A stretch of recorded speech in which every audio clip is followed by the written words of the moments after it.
आज का ये जो दिन है ना वो बहुत ही ज़्यादा हिस्टोरिकल भी है, लैंडमार्क भी है और बहुत ही ज़्यादा चैलेंजिंग भी है सारे लॉ स्टूडेंट्स के लिए। बिकॉज आज हमारे honourable home minister Amit Shah ji ने पार्लियामेंट में लॉन्च किए हैं 3 नए बिल, जिसका कि नाम यहाँ पे भारतीय न्याय संहिता, भारतीय साक्ष्य संहिता और एक और आपका बिल है। इसके थ्रू यहाँ पर आईपीसी को, सीआरपीसी को और एविडेंस एक्ट को रिप्लेस करने की बात यहाँ पे हो रही है। और इस वीडियो के अंदर हम लोग ये देखेंगे कि जो तीनों बिल हैं ये भाई हैं क्या, इनका थोड़ा सा हम लोग ओवरव्यू लेंगे और साथ ही में हम लोग ये भी जानेंगे कि जो क्लैट पीजी एग्जाम अभी होने वाला है उनके ऊपर इन बिल्स के आने का क्या इफेक्ट होगा, इसके अंदर क्या एग्जाम के अंदर आपको नई चीजें पढ़नी है, पुरानी चीजें भूलनी है, क्या होना है, कैसे होना है, सारी बातें हम लोग भैया यहाँ पे डिटेल में करेंगे। तो इस वीडियो को लास्ट तक जरूर देखिए और साथ ही में अगर आपने संभव लॉ के चैनल को सब्सक्राइब नहीं करा है तो वो भी कर लीजिए। अब चलिए बात करना शुरू करते हैं। सबसे पहले यहाँ पर कि भाई ये जो नया बिल आए हैं ना, इनका थोड़ा सा हम लोग समरी ले लें कि भाई है क्या। ये जो बिल आपके इंट्रोड्यूस करे गए हैं ये आपके ऑनरेबल अमित शाह जी के थ्रू किए गए हैं ताकि आपका सीआरपीसी, आईपीसी और एविडेंस यहाँ पे रिप्लेस हो पाए। और इनका जो मेन आपका समझ लो कि एम है वो है क्रिमिनल जस्टिस सिस्टम को ओवरहॉल करना और उसको मोर मॉडर्न, एफिशिएंट और फेयर बनाना। कि जितने भी हमारे यहाँ पर जो आर्केइक लॉज हैं जो कि इंग्लिश के टाइम से चले आ रहे हैं, जो एक कॉलोनियल हैंगओवर हम लोग कह सकते हैं, उस चीज़ को कहने की हटाने की यहाँ पे कोशिश की जा रही है, जो कि काफ़ी अच्छा यहाँ पे स्टेप है। सबसे पहले आपका आता है भारतीय न्याय संहिता यानी कि आपका आईपीसी, उसका ये रिप्लेसमेंट है। ये जो बिल है ये यहाँ पे आईपीसी को रिप्लेस करते हुए इंट्रोड्यूस करेगा। बेसिकली यहाँ पे पहली बात तो 22 जो प्रोविजंस उनको रिपील किया जाएगा और 175 ऐसे यहाँ पे प्रोविजंस जो कि अमेंड किए जाएंगे और नए सेक्शंस भी यहाँ पे इंट्रोड्यूस किए गए हैं 9।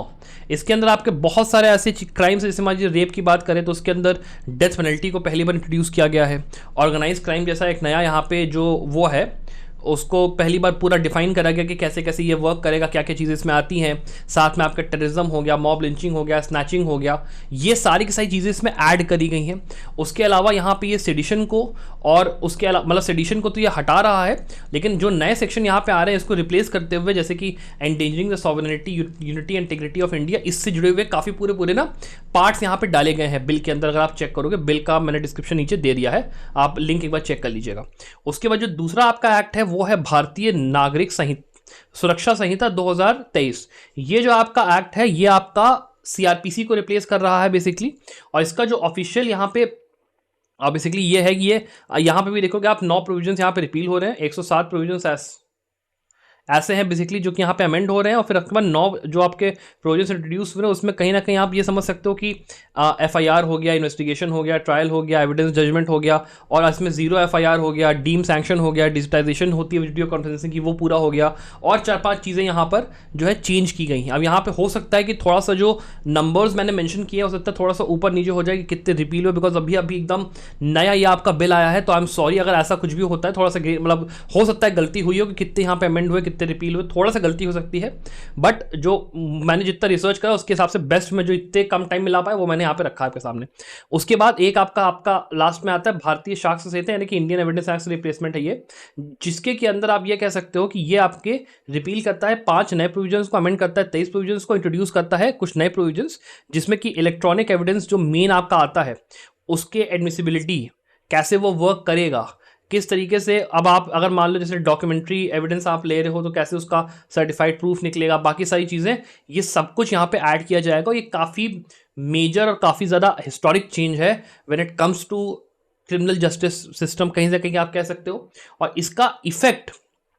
अगर हम लोग बात करें थोड़ा सा, उसको पहले बात करने के पहले ये भी देख लें, जैसे मान लो आपका नया जो प्रोविजन है रेप का, उसके अंदर अगर आप ये देखोगे पार्ट 2 के अंदर यहाँ पे देखिए अगर 12 ईयर्स से कम अगर मान लो कोई वुमेन है अंडर 12, अगर उसके साथ अगर मान लो रेप कमिट होता है, कुछ भी होता है, तो पहली बार यहाँ पे डेथ का प्रोविजन भी दिया हुआ है जो कि पहले आज तक कभी नहीं था। उसके अलावा अगर आप ऑर्गेनाइज क्राइम का यहाँ पे आप पोर्शन देखोगे तो यहाँ पे पूरा डिफाइन करा गया है कि ऑर्गेनाइज क्राइम क्या होगा, आप किस तरीके से उसमें बेसिकली ना क्या क्या मतलब बेनिफिट क्या होगा, ऑर्गेनाइज क्राइम सिंडिकेट क्या होता है, कॉन्टिन्यूइंग जो आपकी अनलॉफुल एक्टिविटी है वो क्या है, इकोनॉमिक एफिशिएंसी क्या, इसके आगे बहुत सारे प्रोविजंस आपके ऐड करे गए हैं। तो ये जितनी चीज़ें हैं ना इनका इफेक्ट क्या होगा एग्जाम के ऊपर, अगर हम लोग वो डिस्कस करें तो आपको सबसे पहले ये समझना पड़ेगा कि लोकसभा और राज्यसभा के अंदर कोई भी बिल पास कैसे होता है, उसका पूरा प्रोसीजर क्या होता है वो समझो। पहले लोकसभा के अंदर जब भी यहाँ पे जैसे मान लीजिए अमित शाह जी ने अभी 3 बिल यहाँ पे पेश करे हैं, तो ये जो आपके बिल है ना, ये अभी गए हैं पार्लियामेंट्री स्टैंडिंग कमेटी के पास, ठीक है, पार्लियामेंट्री स्टैंडिंग कमेटी के पास। और उसके बाद इसके अंदर अभी जो आपके बार काउंसिल्स हैं और जो आपके बाकी स्टेक होल्डर्स है, थोड़ा सा भी उनका भी इनपुट और वो सब चीज़ें आएंगी।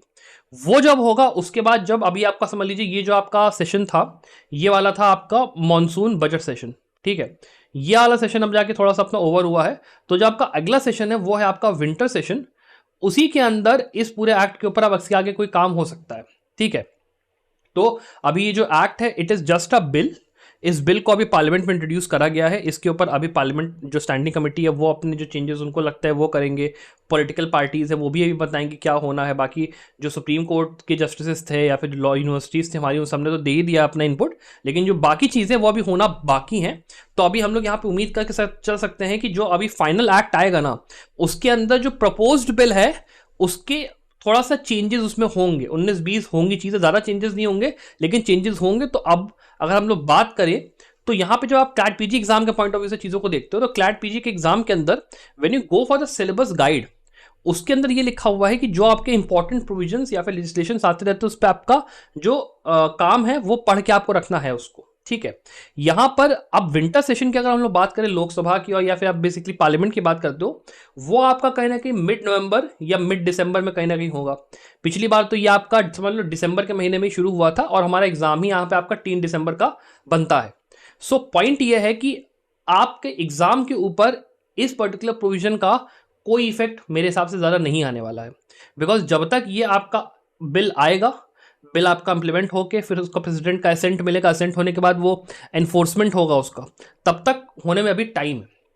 सो before that what most likely is going to happen is कि क्लैट के अंदर what they can do is that they can give you a paragraph, max to max उस पैराग्राफ के अंदर ये जो आपके नए एक्ट्स आए हैं उनके अंदर मान लो जो नए प्रोविजंस ऐड करने की कोशिश करी गई उनके ऊपर से इक्का दुक्का क्वेश्चन अगर पूछ लिए गए तो पूछ लिए गए, और उन सारी चीज़ों को हम लोग अपनी तरफ से एट संभव लॉ हम लोग कवर करने की पूरी कोशिश करेंगे कि आपको हम लोग ये ना होने दें कि किसी भी तरीके से मान लो ये लोग अगर पूछ भी लेते तो आप उसको ये ना हो कि आप बिल्कुल ही आंसर ही ना कर पाओ।